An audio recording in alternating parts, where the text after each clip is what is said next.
safety of the Prime Minister from, well, there's been various rumours going around. It was suggested on the stage of the anti-government protesters that she was going to be heading off on a flight to South Africa. That has been roundly quashed by all those around her who say she's here in Bangkok monitoring the situation. As you mentioned in your introduction there, tear gas has been fired at 2 locations in Bangkok, outside the Metropolitan Police headquarters and also at Government House.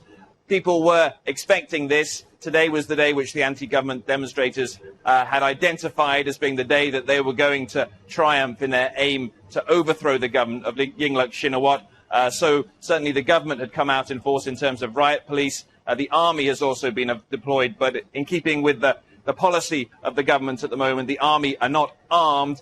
They are simply present at a number of the locations which have been identified by the demonstrators. Reuters is reporting, I don't know if you can confirm this or not, Jonah, that the anti-government protesters have broken into the compound of the police sports club where the Prime Minister is supposed to have been, and a Thai aide to Yingluck Shinawatra has said that she has been safely moved to an undisclosed location during these protests. So her safety makes this all the more dangerous, because in trying to keep her safe, the police still have to not pull the trigger, because that might be tempting if they think that the Prime Minister is in danger.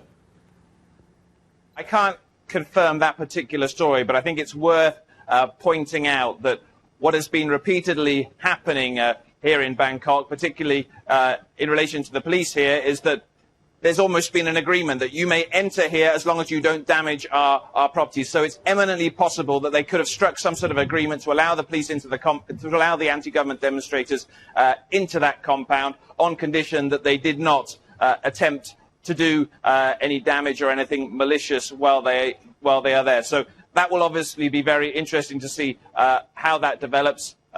Yingluck, obviously a target for many of these demonstrators. People here who are taking part in the protest hate the fact that the sister of Thaksin Shinawatra is currently ruling the government here.